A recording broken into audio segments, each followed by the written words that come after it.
할렐루야.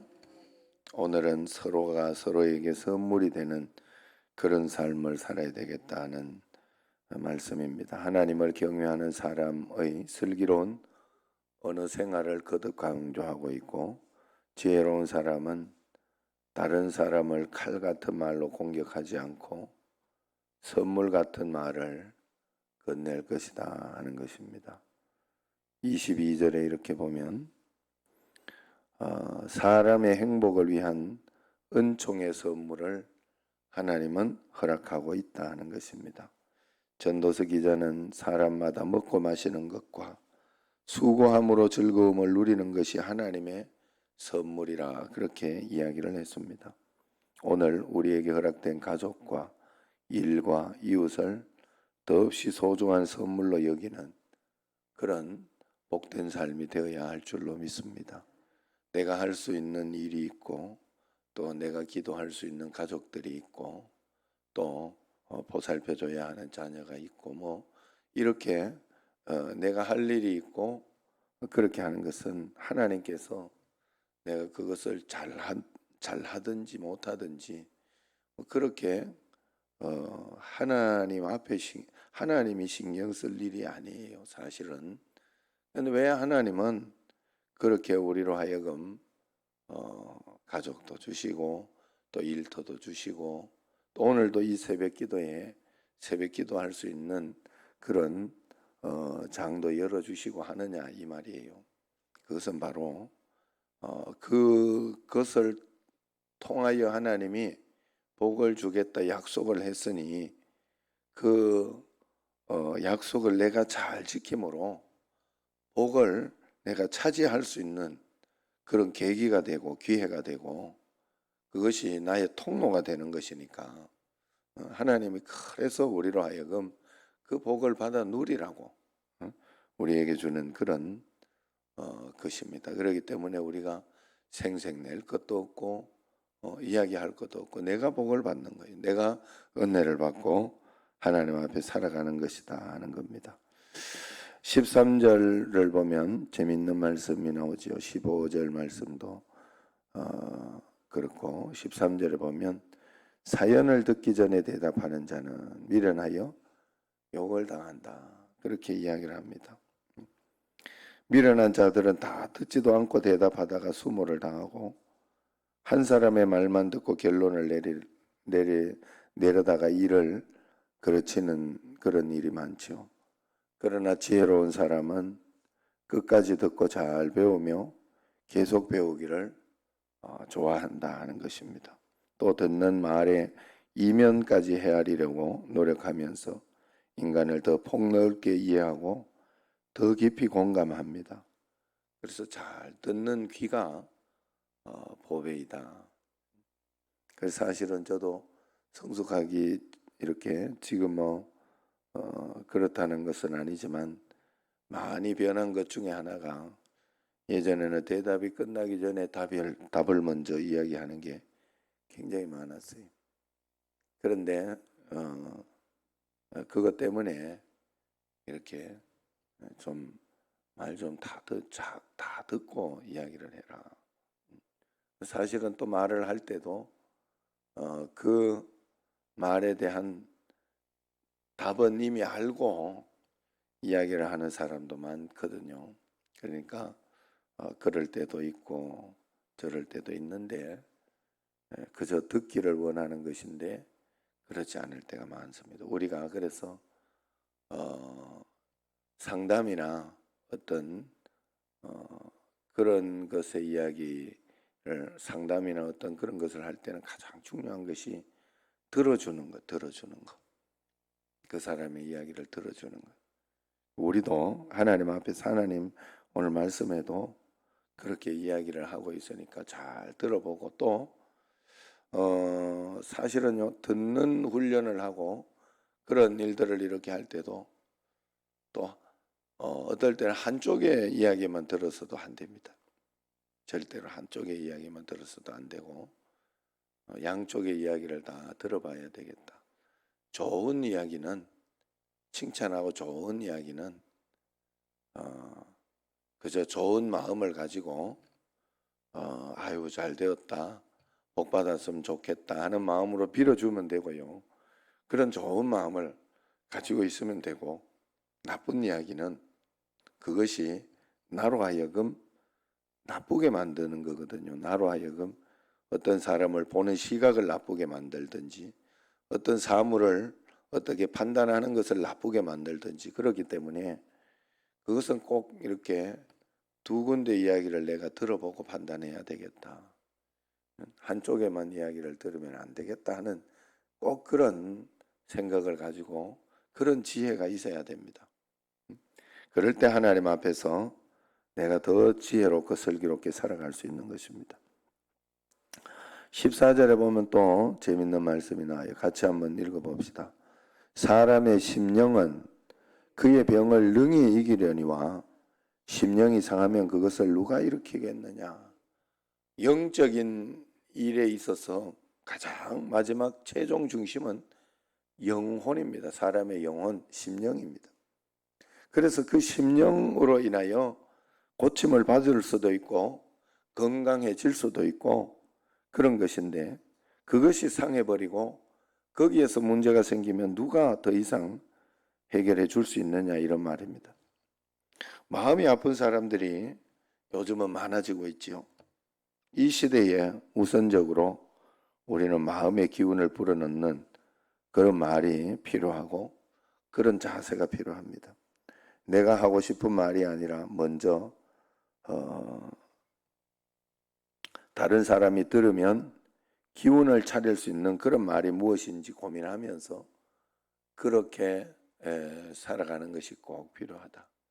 여러분들이 이렇게 속상하고 또 화가 나고 짜증나는 어떤 그런 일이 있어도 사실은 사람의 지혜라는 게 그럴 때 내가 말을 하고 싶을 때 한마디를 꾹 참고 그렇게 넘어갔을 때 많은 일들이 해결이 됩니다. 많은 일들이 해결이 되고 나중에 지나고 나면 아이고 하지 않아도 될 말들이 굉장히 많아요.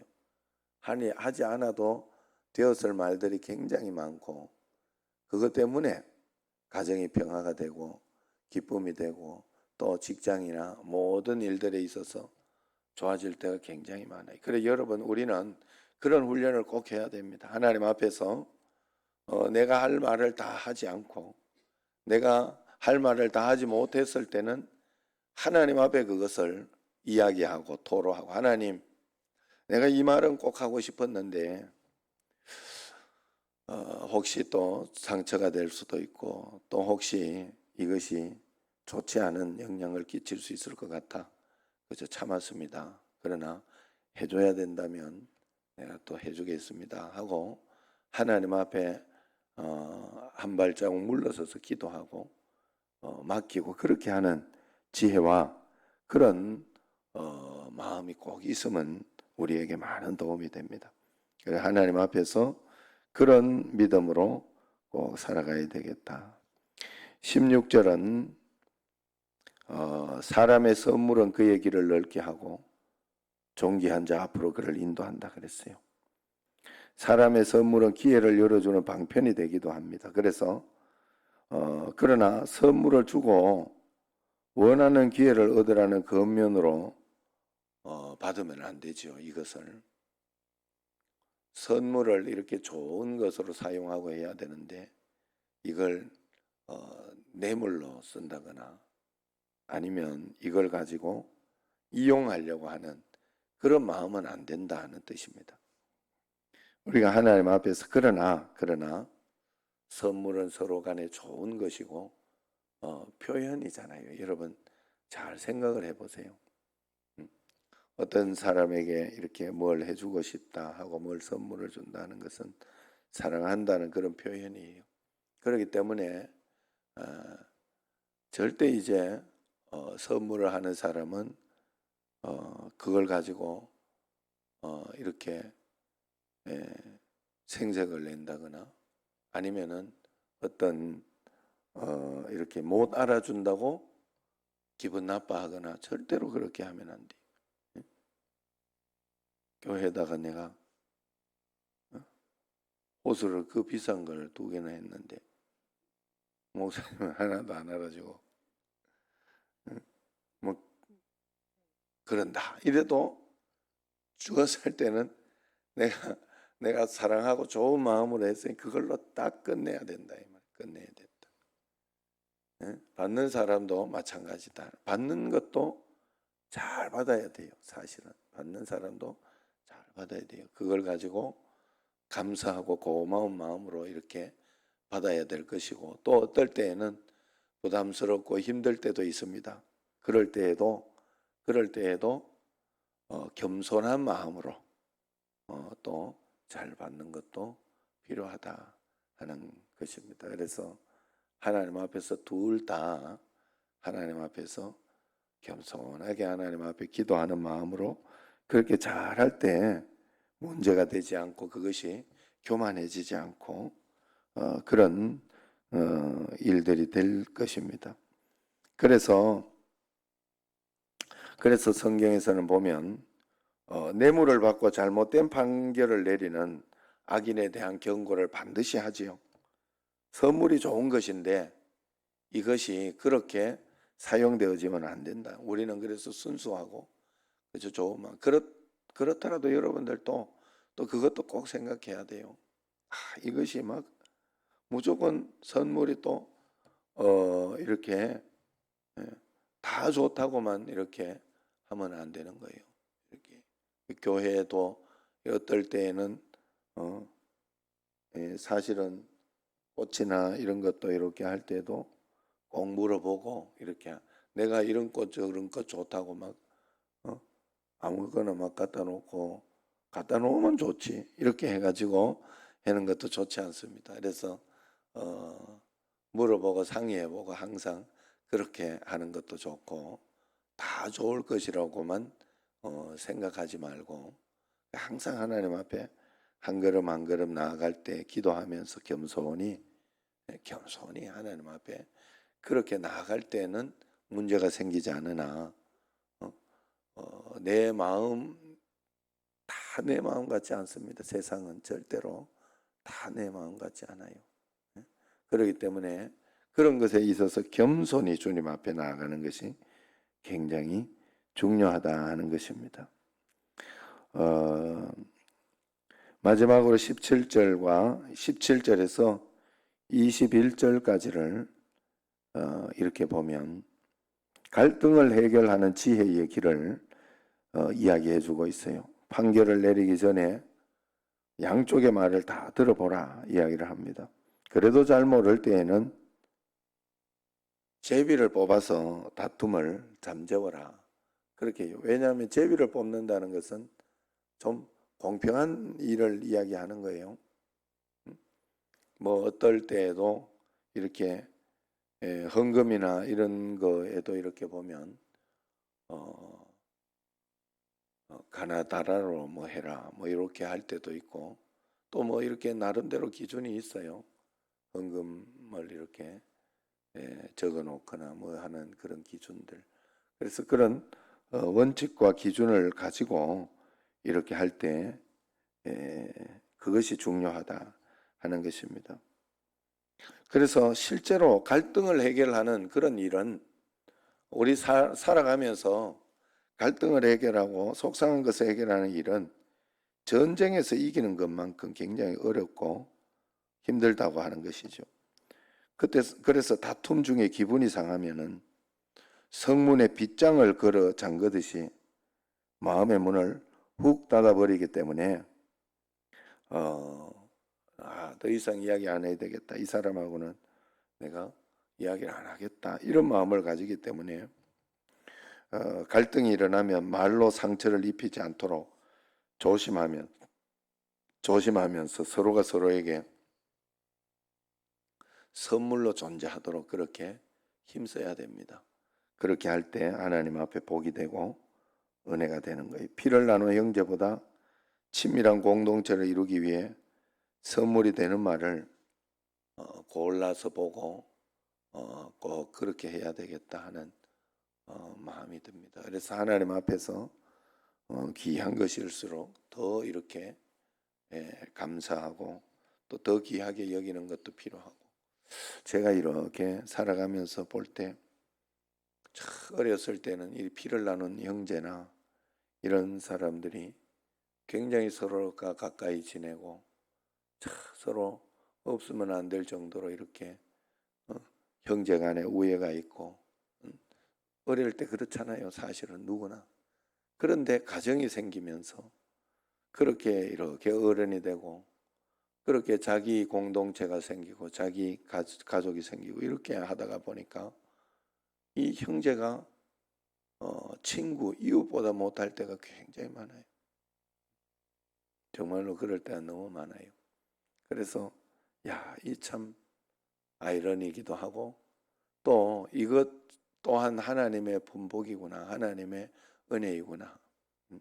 그래서 예수님을 잘 믿고, 저도 이렇게 예수님 안에 있다가 보니까 우리 형제 중에서도 제가 중보 역할을 좀 해주고 중간 역할을 하면서, 우리 집도 예수 안에 이렇게 있지 않고 그렇게 해서 원수가 돼도 벌써 원수가 돼서 서로 안 볼 그 정도로 성격이 있고, 각자 성격이 있고 그런 집입니다. 그런데도 서로 사랑하고 우애가 있고, 또 그렇게 하는 것은 주님 안에서 이렇게 잘해서 그렇지 않은가 하는 그런 마음이 들고, 또 어떻게 이렇게 반대로 또 이렇게 봤을 때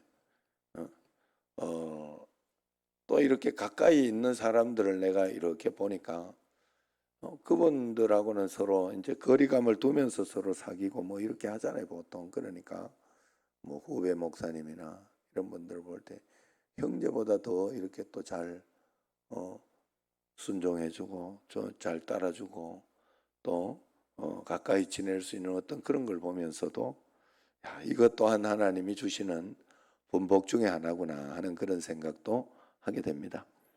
어쨌든 우리가 하나님 앞에서 친밀한 모든 공동체를 이루기 위해서 하나님 앞에서 하나 되는 것이 필요하고, 또 하나님 앞에서 서로가 서로에게 선물이 되는 그런 삶이 될 수 있도록 주님 앞에 기도하며 간구하며 나아가야 할 줄로 믿습니다. 오늘 주시는 말씀을 잘 생각하며 슬기로운 삶을 살아가는, 지혜로운 삶을 살아가는 여러분과 저가 되기를 축원합니다. 기도하겠습니다.